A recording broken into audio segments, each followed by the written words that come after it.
Good evening. Hope all of you are doing well. Maseches Yevamos, daf Ayin Aleph. We are starting 2 lines from the bottom on Ayin Amud Beis, and we'll be learning until the top of Ayin Beis Amud Aleph, about 10 lines down at the 2 dots. Yesterday, we learned a detailed sugya about the sheet of Rabbi Eliezer. We were wondering, from where do we know that an Orel is not allowed to eat truma? And we answered from the Gzeira Shav of Toshav Sachir, that a person who's an Orel is not allowed to eat truma. In the process of learning that, we came across a pasuk. The pasuk says, "Kol Orel lo yochal bo," and then we made a drasha that bo eno ochel, he can't eat the korban pesach, and Orel can't eat the korban pesach, but he can eat truma. And the Gemara is picking up on the fact that we made a drasha from the word bo because there's way more than one pasuk that speaks about bo. Last 2 lines. Hashta de amris bo l'drashu das. And now that we know that the word bo can be darshaned as it was 10 lines ago. So if that's true, then kol ben nechar lo yochal bo lamali. Why then does it have the word bo in kol ben nechar? What do we do with that? So a ben nechar is someone who is a stranger to Judaism, but not that he's halachically not Jewish, but he's a mumar. He's someone who's not so frum. He's off the derech, or he's a heretic, whatever the halachic standard is. So why does it say bo over there? Says the Gemara, bo teaches us, top of Ayin Aleph Amud Aleph, hamaras das poselas, that the rejection of religion is going to pasel this person from eating the korban pesach, even though halachically you're Jewish. Isn't that an amazing thing? There's a mitzvah saseh shel Torah for a yid to eat the korban pesach, but if he's a meshumad, if he's someone who doesn't believe in Torah, the mitzvah doesn't apply anymore. What about his neshama? First of all, that's right. You're strengthening the question. Take a look at Rashi. Rashi says on the top line, Hamaras das poselas, dim heimer daso, v'nisnakru ma'asav, if he rejects his religion and he makes his activities very strange, la'aviv shabashamayim, amar rachmana lo yochal bo, you're not allowed to eat. It's an unbelievable thing. I don't know. Is there a precedent for that? I don't know. On the side here in the Hagos V'Tzionim, he says a fascinating thing about the phrase Hamaras das. He says, Dufus Yashan Lifnei Hatzenzor, before the censoring of the Gemara, it didn't say Hamaras das. It said Mishamados, the people who are the Mishumadim, which was a reference, the Chora, to the early Christians. So the censors came in and they changed the language to Hamaras das, which is not, it's not like a more complimentary term. I don't know why. It must have been at the time that word was like a slang. It was like kind of like the parlance of the time to refer to those people. That's why you'll see in some of the Sephardic Siddur, it doesn't say V'lam al-shinim, it'll say V'lam mishumadim. That language is found in other places. Anyways, that's why we have the word bo in the pasuk, kol ben nechar lo yochal. What? There's no such thing. No. Sure. Who's V'lam mishumadim? I think mean is mean to me that is important. But meaning are really the main reference to that. Oh, yeah, no, I'm curious what this is talking about. But yeah, I don't know. That's sort of new. That's what I'm saying. It must have been like the language of the time, yeah, exactly, something provocative as it related to the topic. But doesn't one of the V'lam al-shinim iterations have V'lam mishumadim? I thought it was lamidi. I'm almost certain one of them has that word. All right, I'll check later. Okay. Is not the same thing as somebody with this Hamaras das. It's No, but that right. That first of all, that whole paragraph was written specifically. Shmuel Lakatan, we learned this a while ago. The whole concept was to build in this infrastructure into Shemona Esrei that like says like, okay, I'm not an early Christian, like it was kind of part and parcel. I'm almost certain that there is a girsa somewhere of Lam Shumadim, which would align with this, but I want to make sure I'm right. Okay, so that's what he say. If a person is Hamaras das, if he is an anti-orthodox person, I guess, ve'ein Hamaras das poselas b'meiser. However, you can still eat meiser. So that was what the word bo taught us. We also have another pasuk in the halachos, in the psukim that speak about the halachos of Pesach. Kol areh lo yochal bo lamali. Why do we have the word bo here yet again? Says the Gemara, bo eno ochel. Correct, he doesn't eat the korban Pesach. Aval ochel hu b'matzah u'v'maror. Very important distinction. It's true that an orel is pater from the korban Pesach, but he's not pater from the mitzvah of matzah and the mitzvah of maror. Also, a critical bifurcation to recognize that these 3 things are not one mitzvah, which is why today, even though it's true that there is no korban Pesach, unfortunately, we still have a mitzvah deoraisa of matzah and l'chora mitzvah derabanan of maror. The Gemara says, why do we need both of these cases? Be'istrich, we need both cases, lemichtav arel, and be'istrich lemichtav, the word kol should not be here, ben nechar. Why do we need both? If the Torah had only spoken about a case of orel and not a ben nechar, then I would have said mishum de mais, because the orel is considered mais, it's considered disgusting. I can confirm I've done adult circumcisions before. True story. Aval ben nechar de lo mais emalo. I might have thought that someone who's a ben nechar, he's just he's again this heretic, let's call him for now. He's not physically mois. His ashkafas might be mois, but as emalo, I might have thought the halachos would not be so limiting by him. And conversely, because of Rahmana called ben nechar mishum de ein libo lashamayim, I might have said that the ben nechar, he's not focused on a Kadosh Baruch Hu. He doesn't think Hashem is even present. Aval orel de libo lashamayim emalo. I might have thought that an orel, maybe because he loves HaKadosh Baruch Hu, he just happens to be an Orel for whatever reason, a Malo. Therefore, Tzricha, we needed both of these cases because we easily could have made an error and thought that one was different than the other.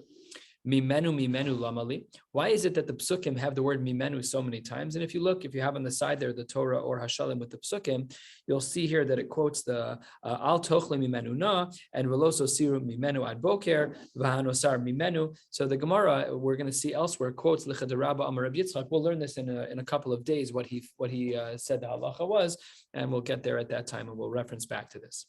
Now, all of this, everything that we learned yesterday, almost everything we learned yesterday, up until where we are, which is 10 lines down on Ayin Aleph Amud Aleph, was all in explaining the sheet of Rabbi Eliezer. How do we know that a person who's an Orel is not allowed to eat Truma? We said from the Gzera Shav of Toshav Sachir.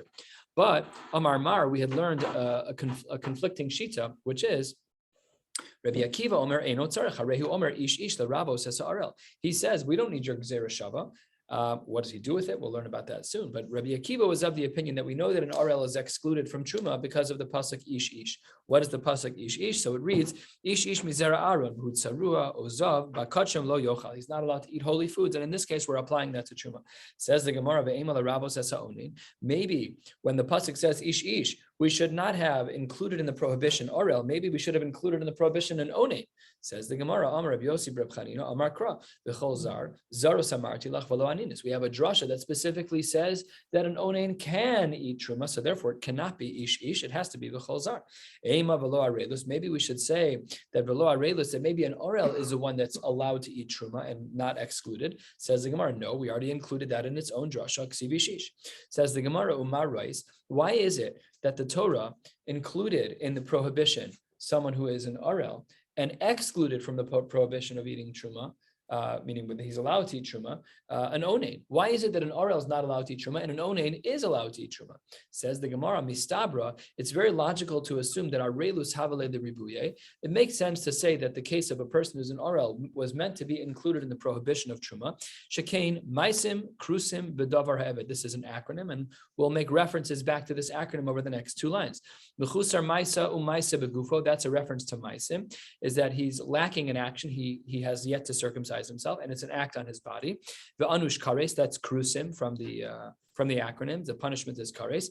The yeshno lifnei hadibur, that's bedavar in the acronyms.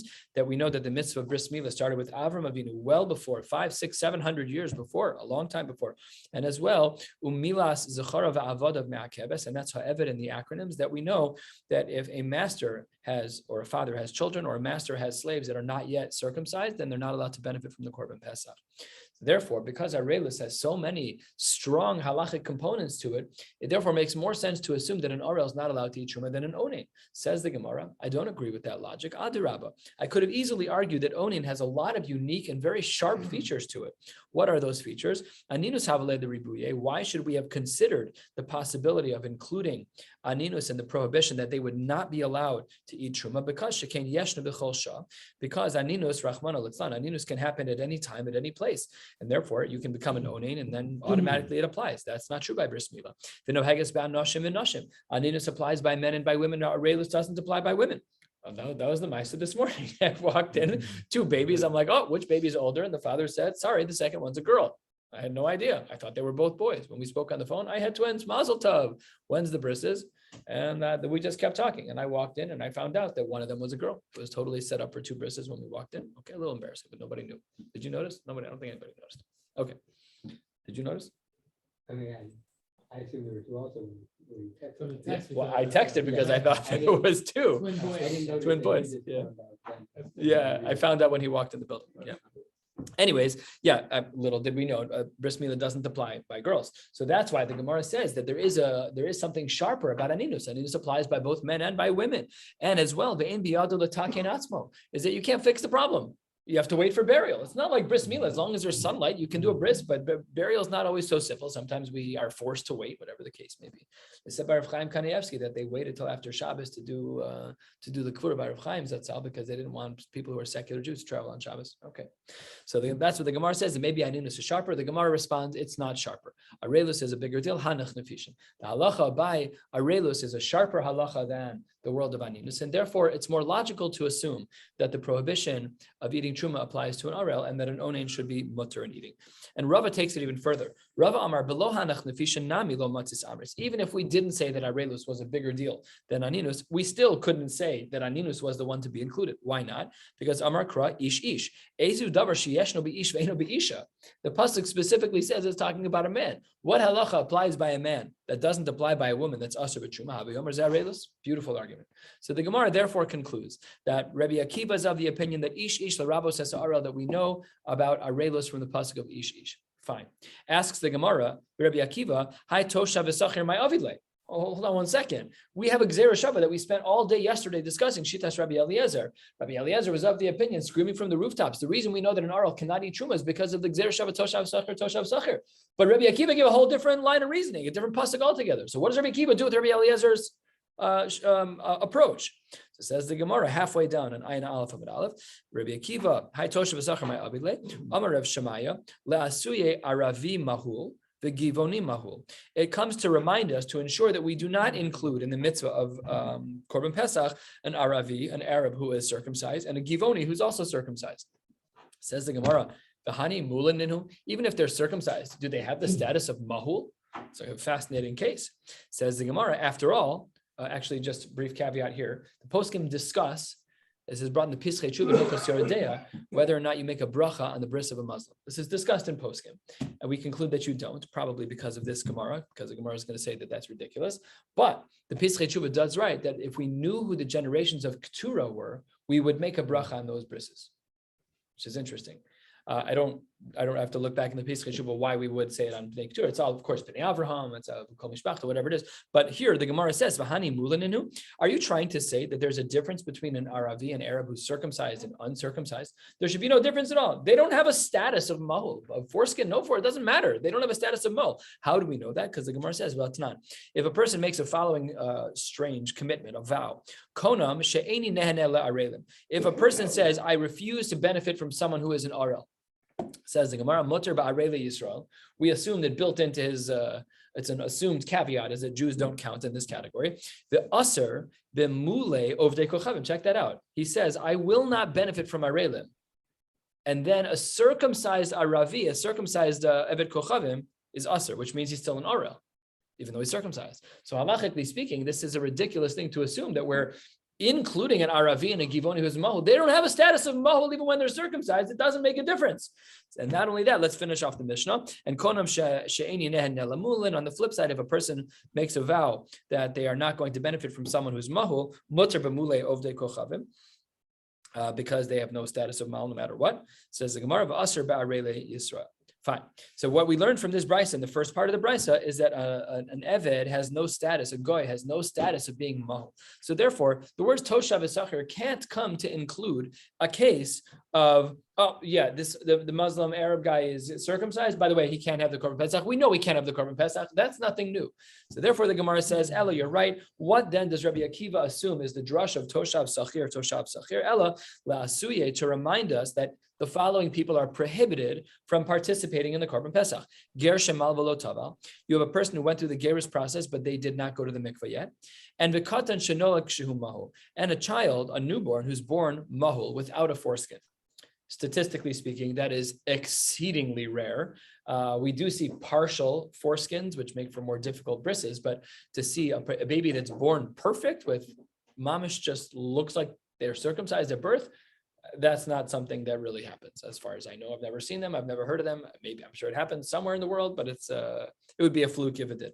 And in this case, because Rabbi Akiva is of the opinion that a katan who's nolad mahul, that's insufficient. That doesn't count, and they need a poke.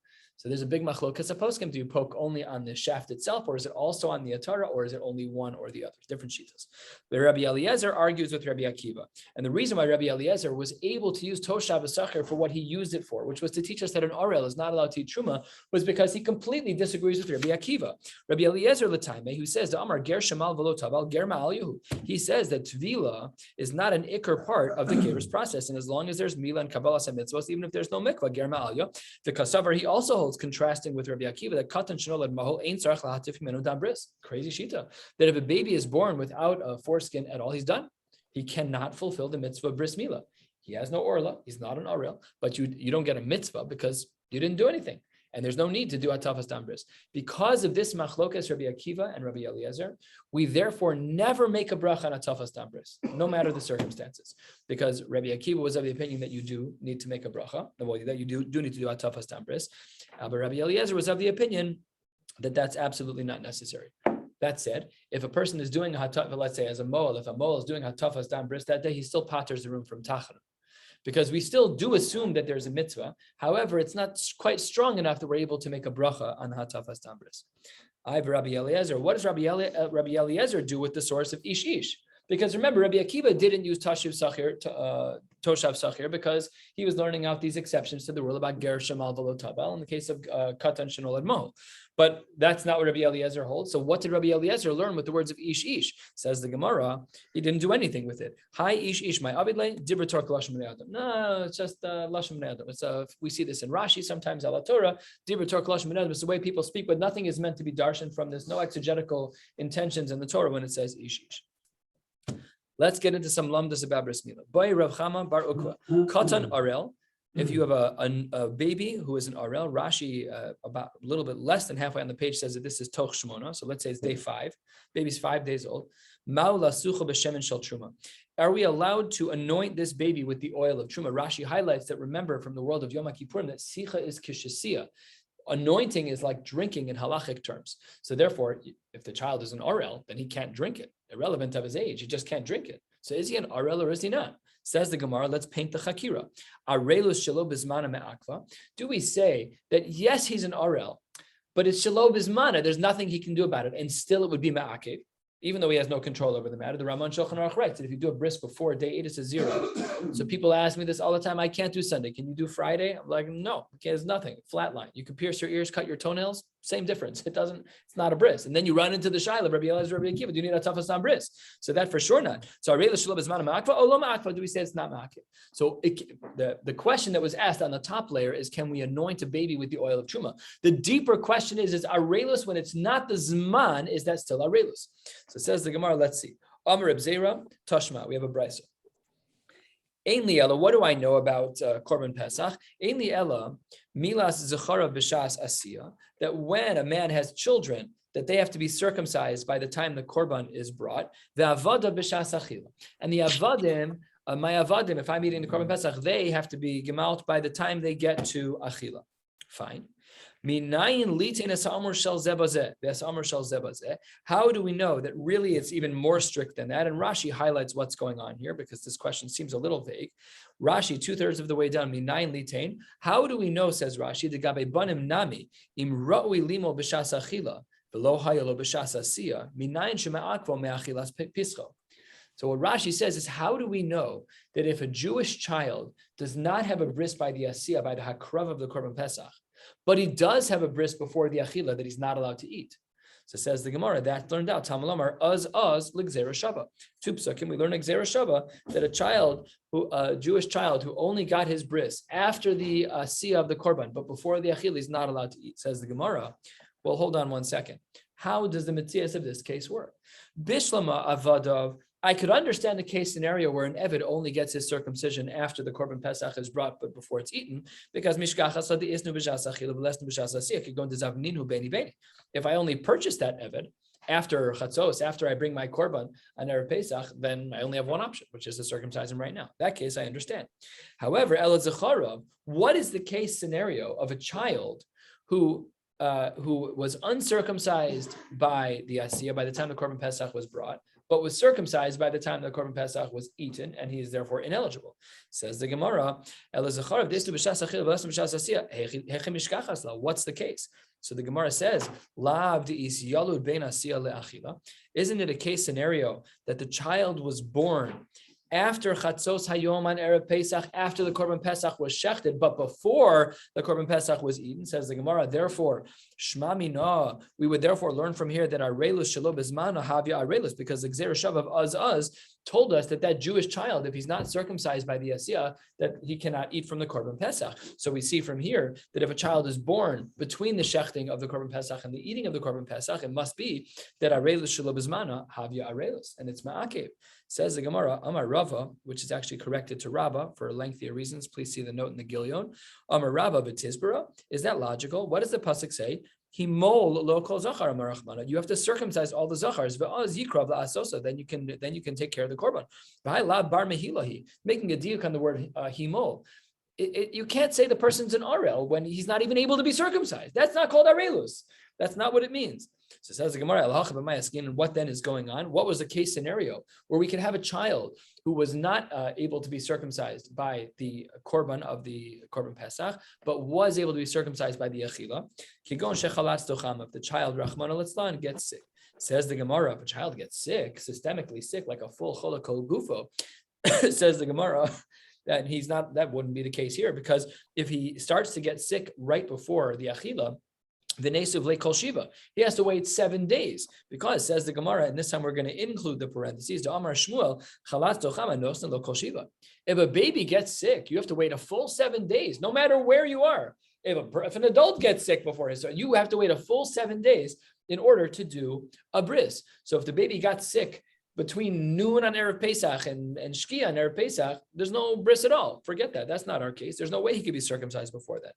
Says the Gemara, we did give him 7 days. The 7 days ended on Erev Pesach. That's what we're talking about. So maybe he was really born on, let's say, Aleph, or let's say he was born on Hey Nisan, and he got sick on Zayin Nisan.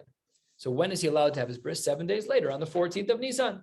Okay, says the Gemara, we gave him his 7 days. Okay, then circumcise him in the morning. Why are you waiting until Chatzos Hayom? Don't we have a mitzvah of zrizus by bris milah? Says the Gemara, not when it comes to this issue. When a baby is sick, ba'inan me'es la'es. We need to wait 7 24-hour units of time. This has happened before, and it happens fairly regularly. A baby gets a clean bill of health on a Tuesday at 5 p.m.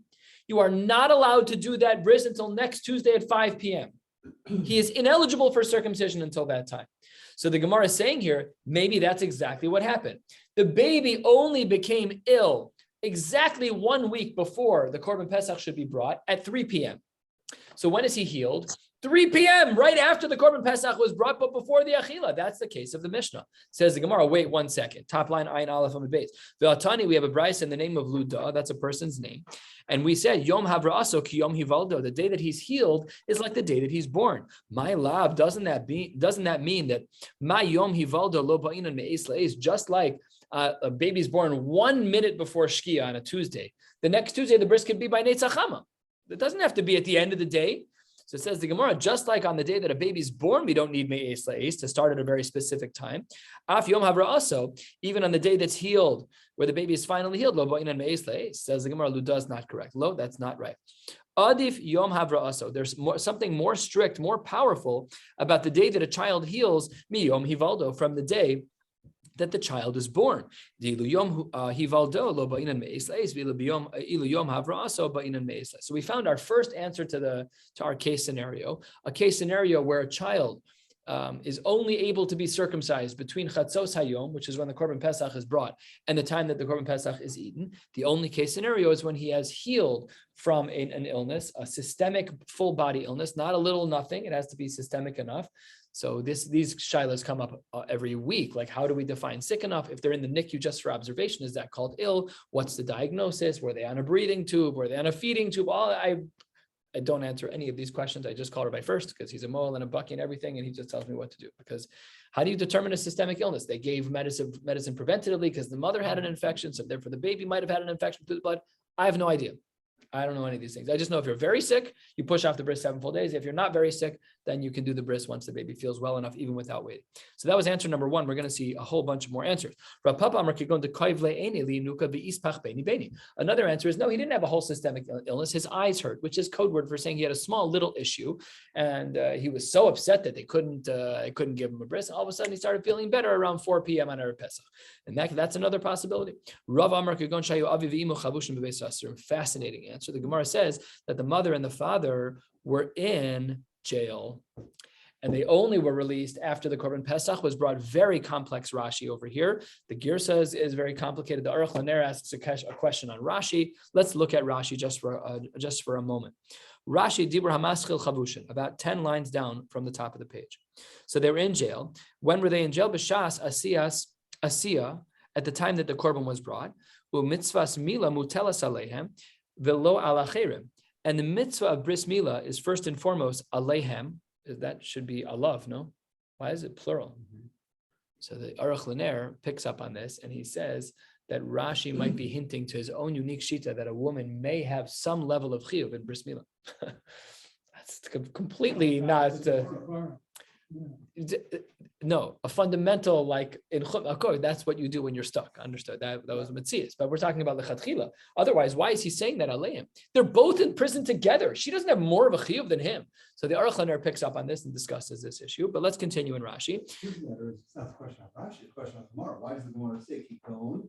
It was Avi V'imo or Chavish. Same question is the Gemara itself. Yeah. No, because she has a chiyuv in Korban Pesach. Okay. So if she was, so this is what some of the Meforshim point out that's very difficult about this. If she was, so here's what happens. Okay, let's finish Rashi, because Rashi says something that's very complicated. Rashi, this is a hard Rashi, I'm just saying up front. That's not, this one requires a day of work. Below alacherim. So let's see. Mitzvahs mila mutelas alehem below alacherim. The mitzvah is for them and not for others. Veheim einam yocholim laasos es pischan. They're not able to bring their own korban pesach. V'shachat shluchan. B'shachat and shechted. And then there's a mess up in the language here. And what it should say is einam yocholim laasosa. The es pischan shachat, that's what it should say. Shachat shluchan. They had someone do the korban pesach for them. B'shlichus aleihem. Bashminan krashim yatzu b'shas achila. If they exited jail after the korban pesach was brought and before it was eaten, milas beno me'akavto, that their son's bris holds them back. So Rashi says that you can do shlichus for korban pesach. Why can't you do shlichus for bris milah? I do that every day. Why can't you do shlichus for? I was just very strange. If you could do the shlichus for one, have Bezdin mal the kid. What are you waiting for? So some of the Meforshim here are right that shows you the adifus of the fact that in this case the father himself was the mal. Like it has to be that way because what's the line about yoser bomi b'shlucha? The mitzvah yoser bomi b'shlucha is that we really, if the father knows how to do a bris, the mitzvah is much better for him to do it than to. But he can't. Kasha Namaisa. It's a very difficult Rashi. It requires a lot of work, and the Meforshim are all over this, but Tosfos is seemingly silent on this. At least he is here. But I don't understand Rashi. And I don't even understand the case scenario, because again, if you can do shlichus by the Korban Pesach, do shlichus by the Milah. If you can't do one, then you can't do the Korban Pesach at all. But manavshach. If shlichus works, then shlichus works. And if it doesn't work, it doesn't work. But you can't have only shlichus by the Korban Pesach, but zero shlichus by bris milah. I don't know. That's what the Gemara says. The Gemara says, they only got released at that time. Another answer, 10 lines down. You have the specialist, the surgeon, the baby's a tumtum. There's a piece of skin covering the anatomy. We don't exactly know what's going on.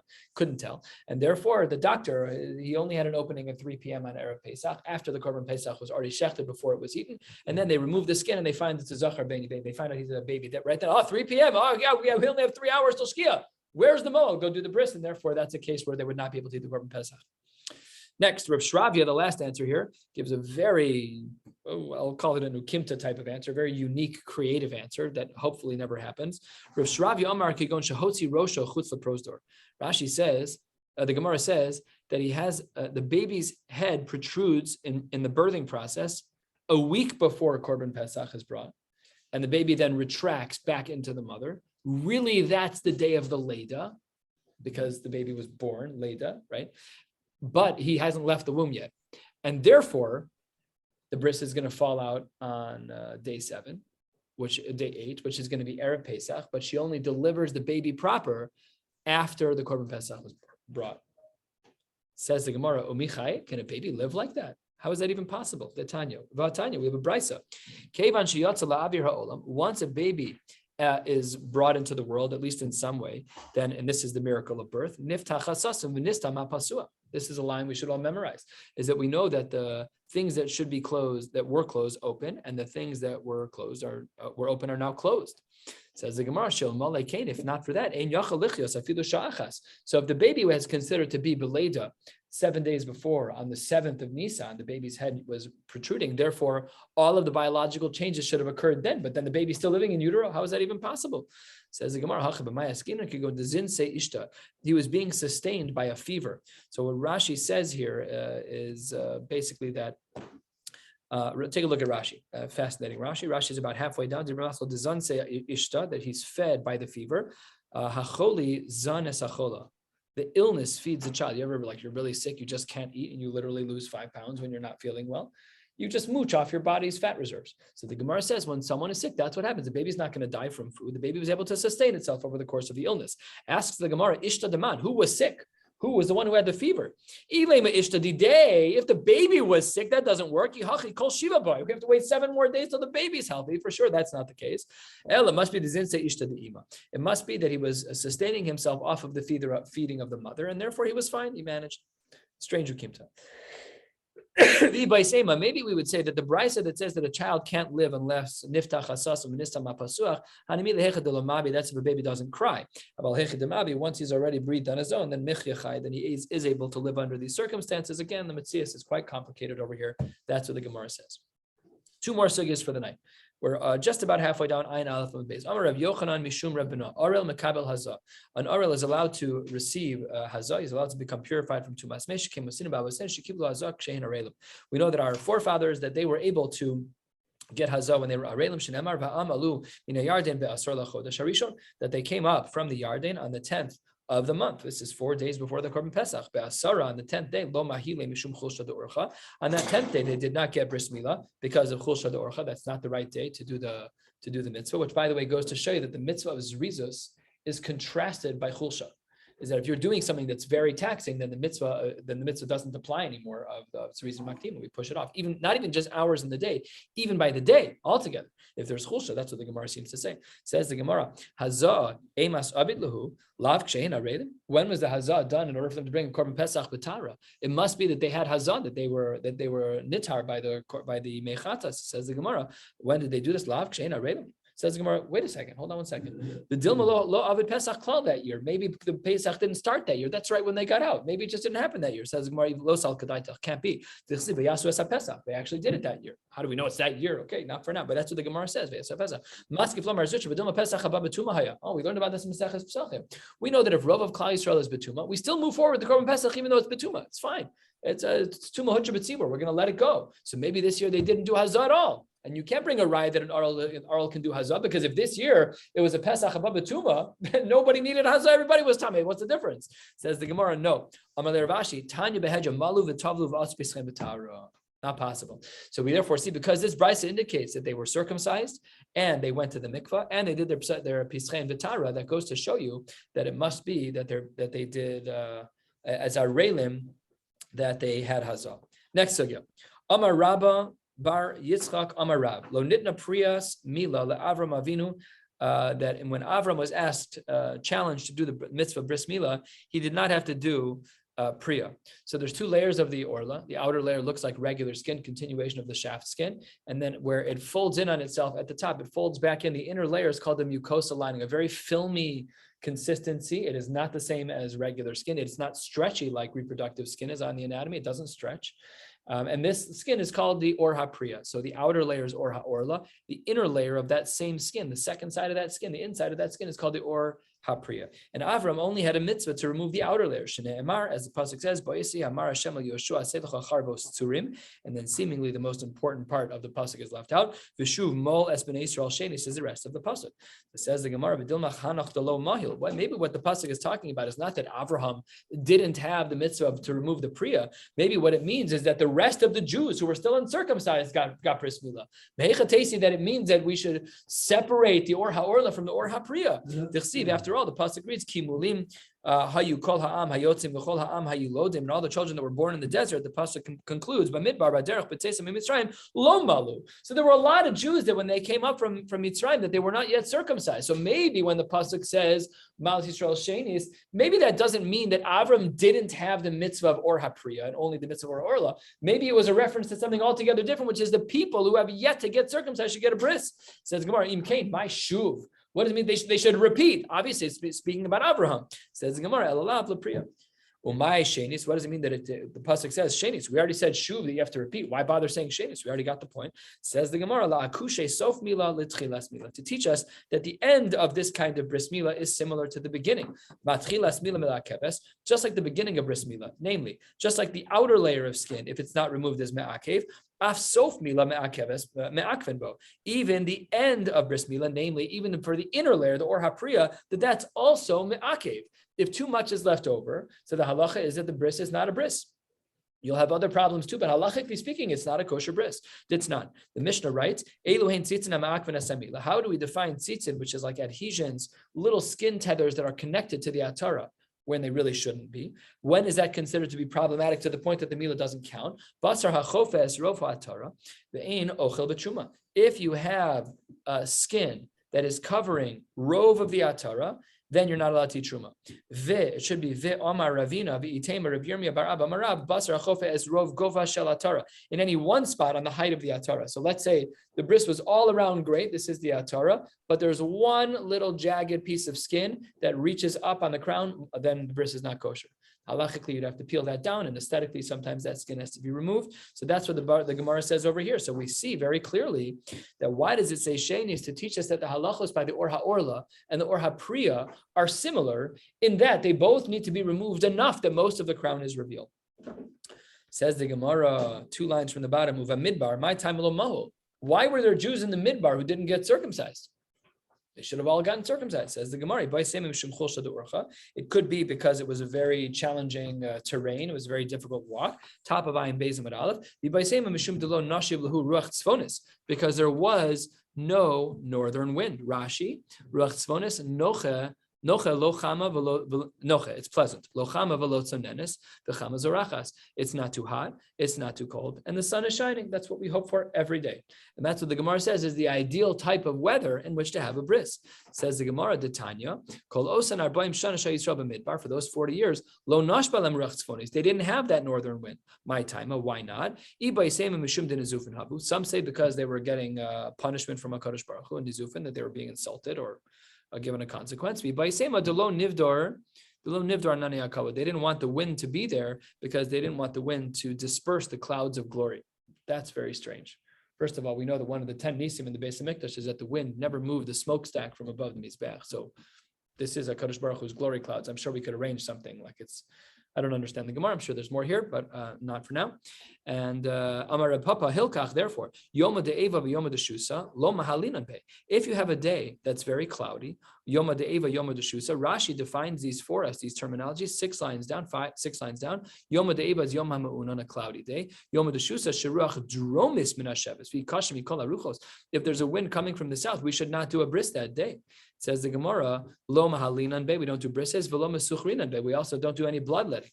And then says the Gemara, the craziest part, now that everybody breaks that rule, and even when it is a cloudy day, and even when it is a day that is, what's the other one again? Cloudy or the southern wind.